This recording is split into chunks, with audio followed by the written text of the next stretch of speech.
So what I'm doing is I'm scouting. Because this is where I hunt. And this is where I have locations and stuff stored. We are going to pretend, since I'm using my phone to record, that this is my phone. And so we're going to talk about this. There's this great app called Onyx that you can pay a yearly fee of like 50 bucks or something, and you have your entire state, and it's downloaded, so even if you don't have service, you still have access to it. Well, it's great because you can pinpoint stuff, you can figure out distance, you can do locations all from your phone, right? In the woods. When you're tracking deer, you're scouting, you're looking, and you're like, all right, this is how far I am. This looks like a good spot. Yep, this looks like a good spot. Set a pin, put a blind, whatever. If you take that and then also print out that analog gridded map, go to the Office Depot, Office Max, whatever, and get them to print it out for you and laminate it so you can fold it up and keep it on you. I mean, it makes it really easy to learn it on your, not really easy. It makes it easier for you to learn nav when you don't have help, because that's help. And you can spend like $100 a year and get the whole United States and all of it down, you know, whatever. I'm mainly just here, so like I'm getting a map of this location, of my home location, of my grandma's location, of my sister-in-law's location where we spend a lot of time, of my nephew-in-law's location where we spend a lot of time, like where I work.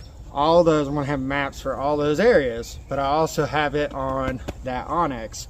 Yeah, well, what if an EMP kicks? Well, chances are you're going to have shit in a Faraday cage anyways, right? Batteries, radio, night vision if you're not a poor like me and you're able to afford night vision. Why wouldn't you just go get a cheap, I mean, you can get a cheap phone from Walmart, but that's still a decent camera and GPS all in one that you could keep in that Faraday cage. And you have shit like this, battery packs. I have one on the tripod that's plugged into my phone right now to keep the phone charged while I'm filming. It also allows me to plug in that light if I need the extra light. Thing was like 20 bucks. This was like 30 bucks. I could use this fully charged in my phone, fully charged, and go for 3 days using a phone just for GPS.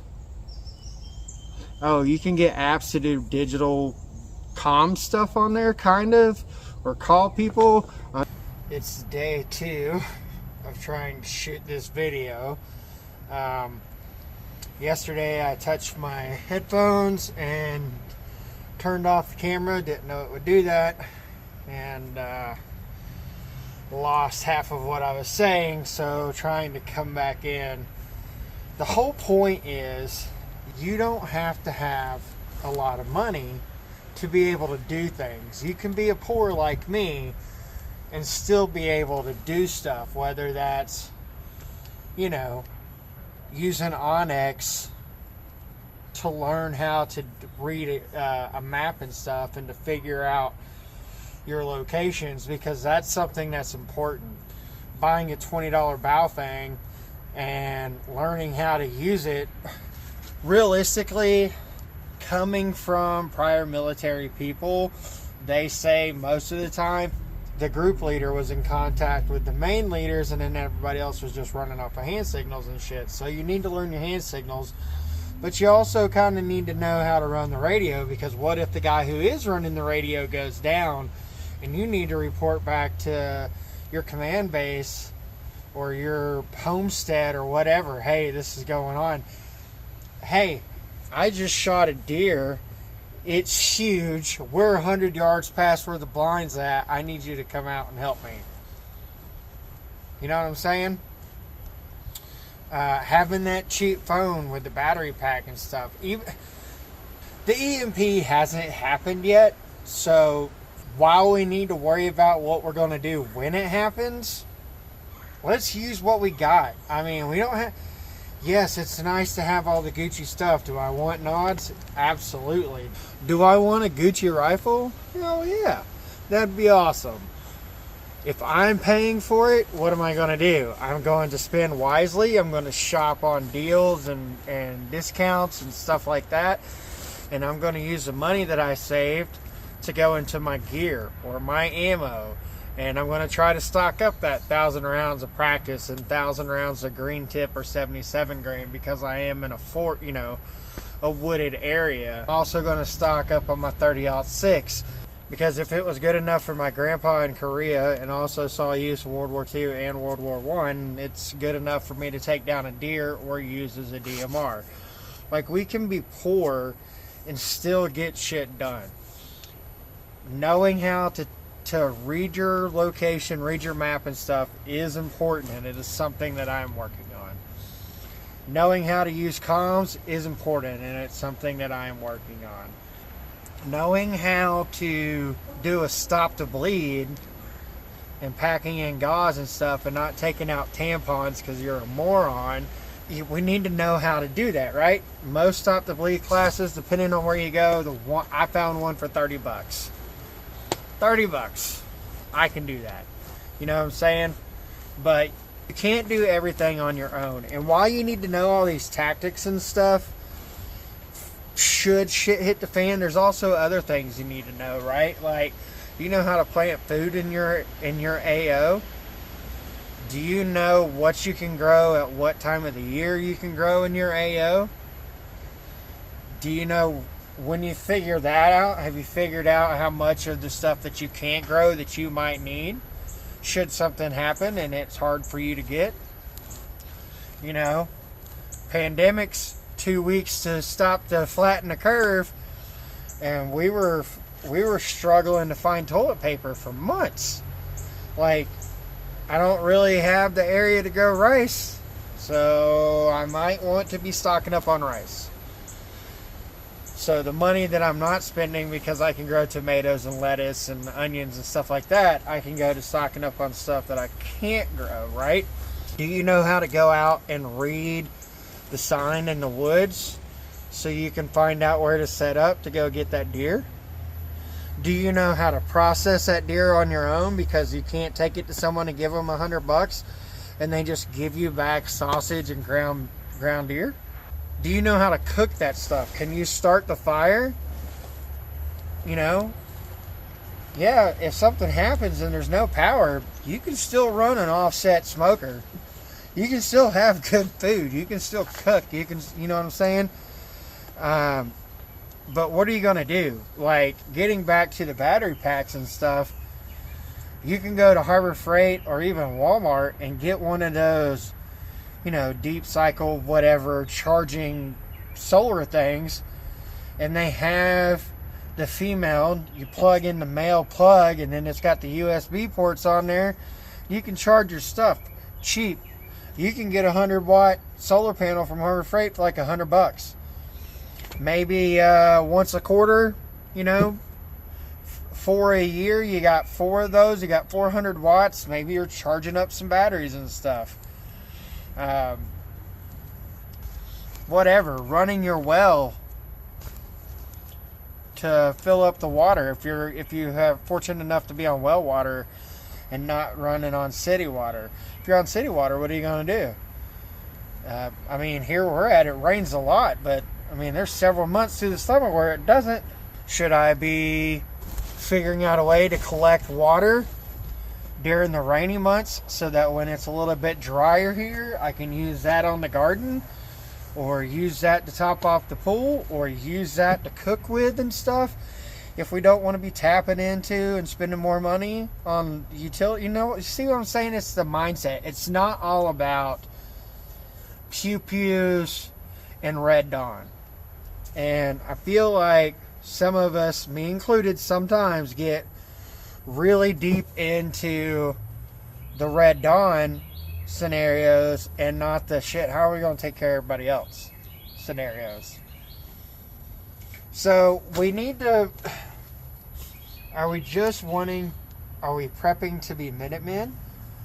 Or are we prepping to be concerned but prepared citizens? Because as much as I would love to say, yes, I'm a Minuteman, and it would only take me a minute to grab my stuff and go, and if that need happened here locally, I would probably do it because I know it would be protecting my family. But ultimately, it's about my family. So am I a Minuteman, or am I just a prepared, concerned citizen? An awakened, red-pilled, based, all of the catchphrases.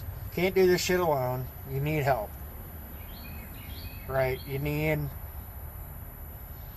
a tribe. You need a mag. You need to keep hounding all those people that you know that you would trust with your life, but you want to practice more, and if they think you're crazy, so be it.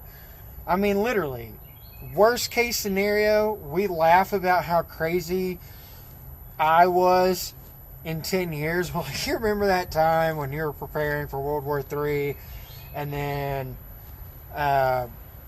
shit changed all of a sudden, and things started smoothing back out. But man, you remember how much fun we were having practicing on the range, feeling like badasses, getting that adrenaline and testosterone dump, going home and to our wives and our families. Good times, right? We felt like badasses, right? Yeah. I guess that's best case scenario.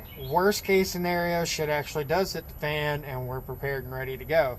And that's kind of where I'm at. So if you have people that y'all could work together, and you would trust your life, and they would trust you with their life and all that stuff, stay on them, no matter how much of a crazy person it makes you sound. Within reason. Don't be a crazy person. This is just Minecraft, guys, and very small percentage of gals. And if those people won't get their shit together and won't spend the time to just train, let alone getting all the same stuff that you have so that everyone's SOP is the same and shit, find someone who will. But at the end of the day, there's a set number of people that you would let come stay with you. And the rest of them, you're just going to have to tell no. So you got to get that. You got to get into that mindset. You got to be okay with that. But you also need to make sure that you're going to be able to provide for those people that you're bringing in too. If I don't have the extra, then it's just not going to happen. I got to worry about me and mine first, and then add on. So if you're going to be that person who just refuses to jump on board because you don't want to be sounding like a crazy person, at least stockpile a little bit of your own shit to bring with you when it's time to admit that I was right and we got to go, so that you're not such a burden. I really don't know how we got off into this tangent. I don't know that this video is going to make it, because this started on maps and radios and went into this whole thing. Maybe we'll just call it the weekend rant with Fattie or something like that. I don't know. Anyways, this is what you get, and you don't pitch a fit, right? Guys, I really appreciate all the support and comments and questions and interaction on Instagram page. When are you putting out this video? This is what I do with this rig. I love having interaction with you guys. And I'm constantly trying to learn and absorb things from you to make me a better person. So, maybe you do something a little bit different than I do that's going to solve the issue that I'm having. You know what I'm saying? So I appreciate the back and forth. I appreciate the guys that I get to talk with on a regular basis. I don't know what else to say. Make sure you're hitting that subscribe button. Share the videos out with your friends, anyone that you think would enjoy this content or could learn something. Or maybe they're those people in your group that aren't quite getting on board. Send this to them to really kick them into gear. I mean, worst case scenario, have the conversation. Sit down with everybody, have the conversation, find out where everybody's at, and then at least you know what you can and can't do. Remember, the CDC says that in the event of a catastrophe such as shit hits the fan, 90% of the population will be dead within the first year. Get your shit together so you don't have to get ready when the time comes to be ready. And then, I don't know why I keep saying this, because it kind of, I'm saying the same thing twice, but stay ready so you don't have to get ready. Ridiculous.